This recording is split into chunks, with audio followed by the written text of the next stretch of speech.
You are taking a live look at the top left box of the White House, where we are expecting a press briefing from the White House. This following an attack by Iran on Israel happening just about 2 hours ago or so. The bottom box you are taking a look at is live footage right now of Tel Aviv, where several ballistic missiles rained down on that city alongside Jerusalem several hours ago as well. All of this somewhat expected by both the U.S. and Israel, yet when it happens, it's truly a different story. Joining us now to discuss all things surrounding that is Miss Martha Miller. She is the Deputy Executive Director at the National Security Institute and kind enough to join us right here on the Live Zone. Miss Miller, thank you so much for your time and coming on the show. Great to be here, but could be better circumstances. Yeah, very much dire circumstances at that. We are, as you heard me make mention, awaiting a press conference from not only the White House, but the State Department as well. Obviously, this being a very fluid situation, you heard me make mention of the ballistic missiles raining down on Tel Aviv and Jerusalem, yet a number of other cities as well. I guess the million-dollar question is, what response do you think we will get from the White House when that press conference gets underway? Well, I think you will hear some very stark language coming from the White House, from the spokesperson, both the State Department and the White House. And look, I mean, there are going to be consequences for Iran. It's great that, thank goodness Israel has Iron Dome, but that's not a perfect system. We are committed to Israel's security, and I think that the president will reiterate that. And we did deploy additional air defenses just the other day to the region. So I think I think we were anticipating this just based on the events that unfolded over the weekend. So to a certain extent, it's not terribly surprising, but this is certainly relatively unprecedented. Yeah, as if the Israelis didn't already have enough to handle. I'm thinking about what's taking place in Lebanon. I'm thinking about what's taking place in Gaza. Now, obviously, this taking place today, being spearheaded by Iran. With all of that being said, it is truly a dismal time in that region. Overall, what do you think is going to happen? It's a dismal time in that region, but, really this has been building for many years. And I think in a way what Iran is doing today is really underscores who the true master of these problems is, and it's Iran. And a lot of people have avoided this by talking about their proxies, Hamas, Hezbollah. But you really hear very little about Iran because they're actually the puppet master behind these proxies. So I think one huge eye-opener for today is that it's Iran itself taking actions, and they're doing so because Israel was successful in eliminating the leadership of the proxies. And so it actually required Iran to finally come out from the shadows.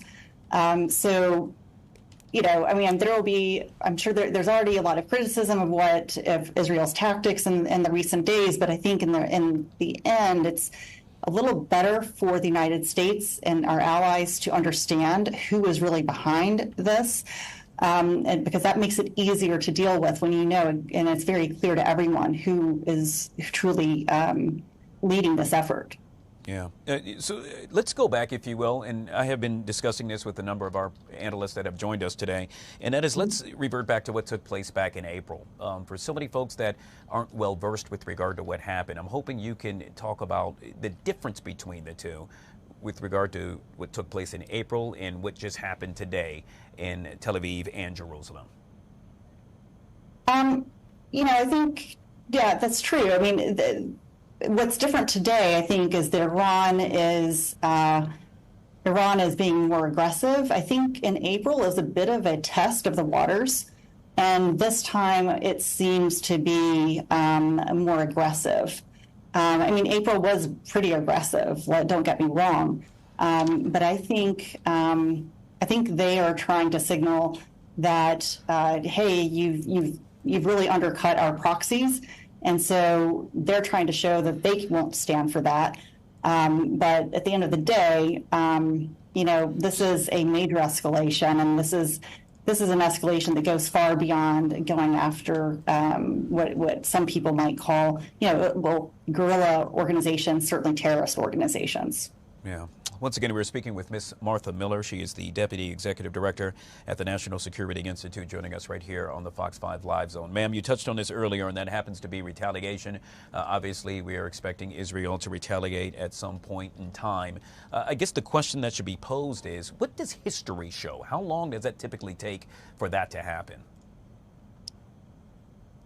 That's a great question. I'm not sure I have an answer for you, but I think Israel has demonstrated a pretty clear sense of determination at this point. I think what has happened since October 7th of last year is that, Israel has rightly so felt very cornered. And, I think for a lot of Israelis, looking back to history, they did not defend themselves or couldn't defend themselves in the Holocaust. And I think for them, this has been an existential issue for them. That, we're not going to stand and let people eliminate us again, the way it happened in World War II. And so I think that is why we're seeing Israel being so determined. And, and honestly, I think they're certainly more determined for obvious reasons than our own administration has been. I think so I think there will be likely swift action from the Israelis, but it could come in ways that we don't expect. I think no one expected the pagers, the sabotage of the pagers that happened a few days ago. The assassinations that took place. I think these recent events shook the proxies to their core because it demonstrated how deeply they have been infiltrated and penetrated. And I think Tehran is really worried about that. They're probably worried about how infiltrated they might be. Yeah. Very well said. Once again, we were speaking with Ms. Martha Miller, Deputy Executive Director at the National Security Institute. We are still awaiting a press conference from the White House along with the State Department. And but wait, there's more. We are also waiting word from former President Trump, who is due to address a crowd of his supporters in Wisconsin.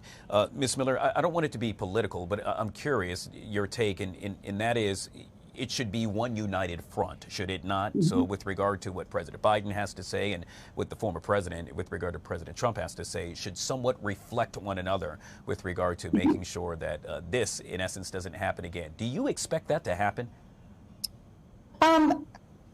I think, as everyone knows, they each have a starkly different style and tone. So without criticizing either one, I would say that we are likely to see both of them express support for Israel. I think it's just going to come about in probably a different choice of words.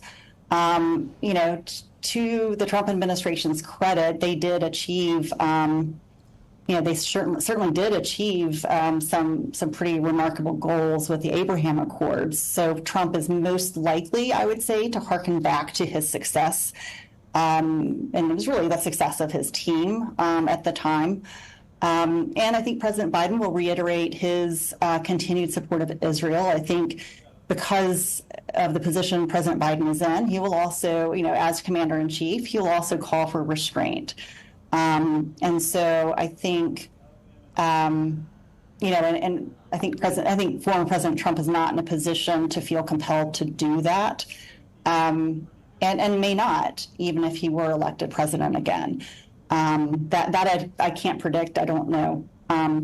But certainly, I think you will hear President Biden call for restraint, as he's been doing all along with regard to Gaza and just containing and trying to prevent a greater escalation in the region. Yeah. As you were speaking, we were looking at B-roll yet again of what occurred earlier outside of Tel Aviv and Jerusalem, to be exact.